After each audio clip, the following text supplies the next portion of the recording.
Well, hello, hello, hello. I hope you all are having a super duper fantastic day out there today.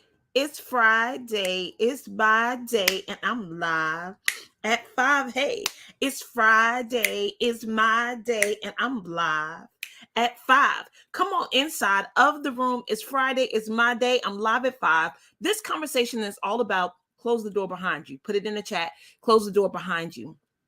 Before we get into that conversation, I want to introduce myself. My name is Denise Merriweather. I am the CEO and founder of Queenpreneurs Jumpstart Program. It is the number one training environment for women in the world looking to leverage their knowledge, ignite their passion, and build a highly profitable business. How do you do this? By building your courage, your confidence, and your competence to accept, believe, and commit to what it is that God has called you to do. So listen, put this in the chat. Close the door behind you. Quick conversation. I ain't gonna keep you long because it's Friday and my day, and I'm live at 5, but it's only gonna be a couple of seconds. Well, while I sit here and I actually watch or binge on Netflix, I'm looking at the series Suits right now. Put it in the chat. Close the door behind you. Close the door behind you. And I start to think and contemplate all the challenges and things that you may go through when you're starting something new or going into something for the first time. Put it in the chat. Close the door behind you. And the reason why I say this and mention this, for those of you who are following your dreams, you're building the business, you're going after the new job, you're doing the thing. Hey, sissy, I'm so happy that you're here. Hey, Facebook user, thank you for putting it in the chat. Close the door behind you. Um, the reason why I think this is so important to have this conversation about closing the door behind you is because keeping that door open tends to slow you down or have you second guessing yourself on why to move forward, how you're going to move forward, what is it that you're actually going to be able to do. So here's a couple of things that I want you to keep in mind and why I think it's important that you just go ahead and close the door. Number one is it becomes a crutch. Like whatever that old thing is, you tend, hey, Tiki T, all right, you in the room. Okay, good deal. So the reason why I think that it's imperative that you close the door behind you is because you use it as a crutch. Put it in the chat, a crutch. Like whatever the old thing is, the sure thing. Like for me, the crutch is event planning, right? It's one of the things that is comes very easily to me. It's low hanging fruit, right? I can make money doing it.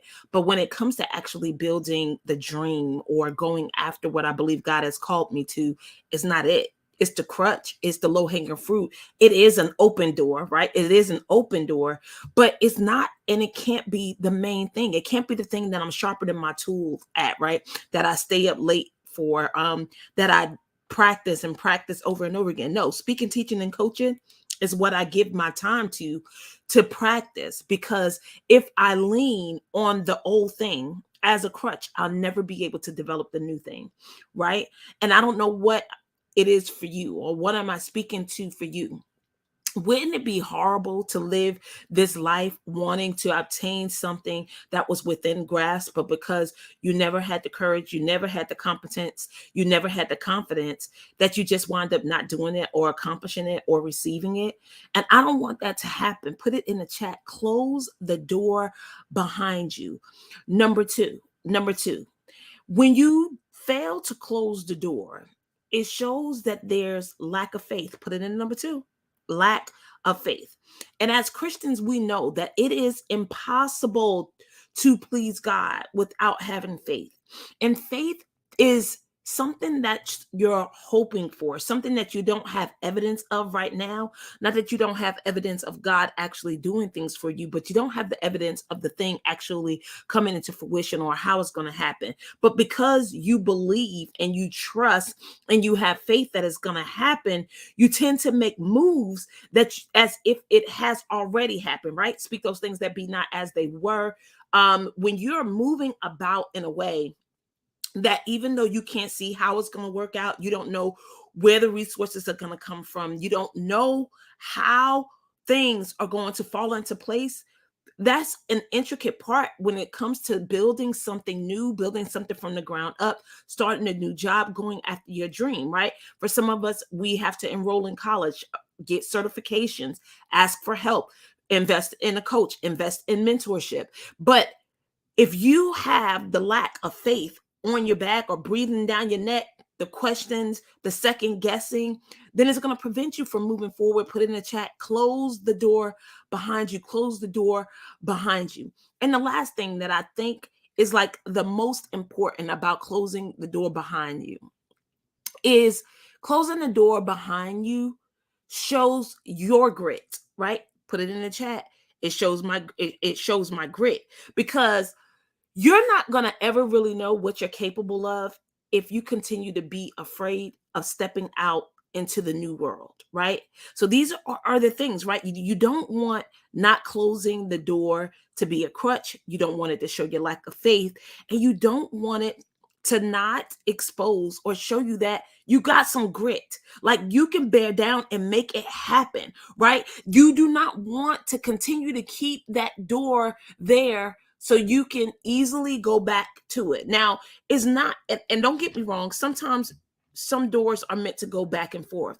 But when you're starting something new and God has released you from it, like a bad relationship, a job, a career, something that you know that is done, and it's been done probably for a while, way before you've even probably turned away from it, walked away from it, right? You know that it was done and the time was up. If you continue to keep that door open, it's only going to hold you back. And you're never going to be able to see what type of grit you have. So look, I hope this has been helpful for you. It's Friday, something to put on your mind. Close the door, put it in the chat, close the door behind you, put it in the chat, close the door behind you. Hey, new Tiffany, close the door behind you. And again, don't allow that door to be the crutch. Don't allow it to show your lack of faith.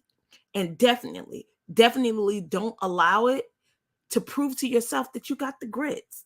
You got this. You can bear down and make some stuff happen. And there's nothing wrong with that. But first, you got to close the door. Always looking for it. I love that. I love that check mark. Close the door behind you. Absolutely. Just close it. Let it go. Have faith in God and have faith and belief in yourself. You can do this. You can make it happen. But guess what? First, you got to close the door. All right. I will see you guys on next week. Please pray for safe travels for me and my honey. She said, got it. Okay. Please pray for me and my honey as we travel back home this weekend. Always looking forward to serving you. I'll be in North Carolina next week. I'm doing a turnaround trip Monday, Tuesday. But prayerfully, I'll be able to hop on here Monday afternoon in NC. If not, maybe it's going to be in my car in a rest area or something, but I'll get it in. Always looking forward to serving you. I'll see you guys. Enjoy your weekend. LaShawn, enjoy the concert. Thank you for safe travels. And I'm going to enjoy my family. I love you guys. See you soon. Have a good one. Bye.